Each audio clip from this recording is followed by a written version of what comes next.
ئەو بڕیارەی حکوومەتی هەرێم کە تایبەتە بە پێدانی پارچەیەک زەوی یان یەکەیەکی نیشتەجێبوون بە هەر کەس و کارێکی شەهیدی بەرەی دژی داعش هێشتا لە گەرمیاندا هەنگاو بۆ جێبەجێکردنی نەنراوە. کوڕی شەهیدێک بە ناوی کەس و کاری تری شەهیدانیشەوە دەڵێت لەم خەمساردیەی حکوومەت نیگەرانین.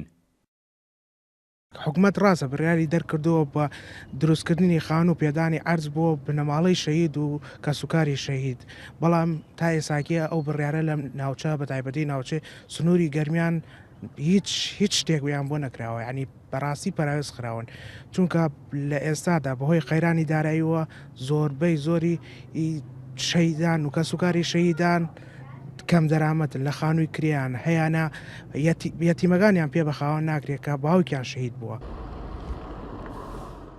کوردستان زیاتر لە 1500 شەهیدی لە پێناو بەرگری لە خاک و دژی تێرۆریستانی داعشدا بەخشی. وەزارەتی شەهیدان بەو بڕیارەی دەیەوێت دیاریەک بە کەسوکارەکانیان ببەخشێت، بەڵام تا ئێستا ئەویش دیار نییە.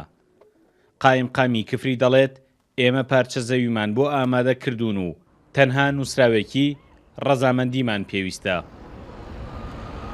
ئەوەی پەیوەندی بە ئیدارەی قەزاوە بێ دابینکردنی زەویە و خۆش بەختانە ئێمە زەویمان ئامادەیە.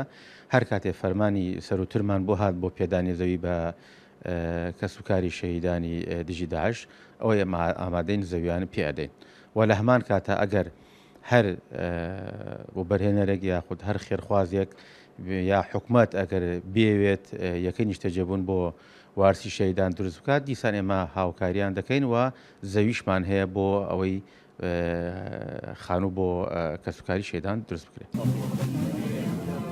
ئەم دەرەنگکەوتنەی دیاریەکەی حکوومەت بۆ کەسوکاری شەهیدان نیگەرانی خستووەتە دڵیانەوە، ئەگەرچی ئەوان دووپاتی ئەوە دەکەنەوە کە ڕۆڵەکانیان بۆ دەستکەوت نەکردووەتە قوربانی، بەڵام چاویشان لەوەیە گوزەران و ژیانیان لە ئێستا باشتر بکرێت.